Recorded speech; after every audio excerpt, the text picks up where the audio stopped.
శ్రీ మహాగణాధిపతయే నమః. శ్రీ గురుభ్యో నమః. కార్తీక పురాణం 10వ రోజు. ఈరోజు కూడా రోజులానే కార్తీక స్నానం దానాలు చేయాలి. ఈరోజు కేజింపావు ఆవు నెయ్యి బ్రాహ్మణులకు దానమిస్తే వంశం అభివృద్ధి చెందుతుంది. ఈరోజు వస్త్రదానం చేస్తే కూడా మంచిది. ఈరోజు ఉమ్మెత్త పూలతో గణపతిని పూజిస్తే మంచి బుద్ధి కలుగుతుంది. ఈరోజు వినవలసిన కథ అజామీరుడి పూర్వజన్మ వృత్తాంతం.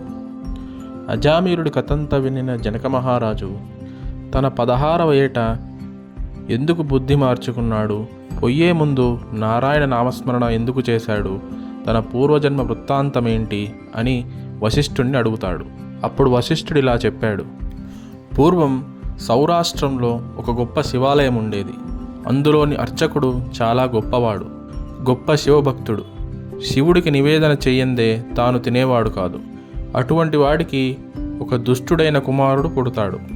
వాడికి లేని అలవాటు లేదు. తినకూడనివి తిన్నాడు, తాగకూడనివి తాగాడు.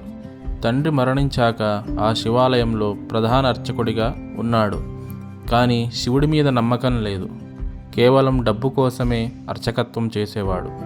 ఇలా ఉంటే అక్కడికి భర్తను విడిచిపెట్టిన ఒక స్త్రీ వస్తుంది. వీడు ఆమె వ్యామోహంలో పడి దొంగతనాలు చేయడం కూడా మొదలు పెడతాడు. గుడిలో కూడా చేయరాని పాపాలన్నీ చేశాడు. చివరికి వార్ధక్యం వచ్చింది. వార్ధక్యంలో చాలా రోగాలకు గురయ్యారు. చివరికి మరణించారు.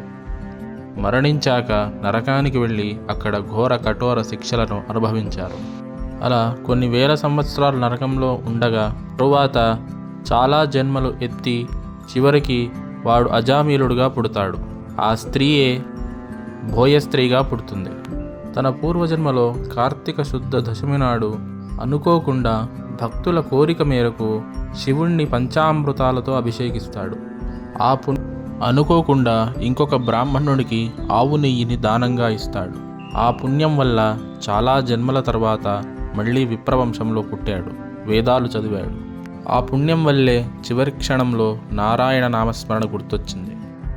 కాబట్టి దశమి నాడు తెలిసి కానీ తెలియక కానీ ఆవు నెయ్యిని దానమిస్తే అది మనల్ని ఎప్పటికైనా కాపాడుతుంది.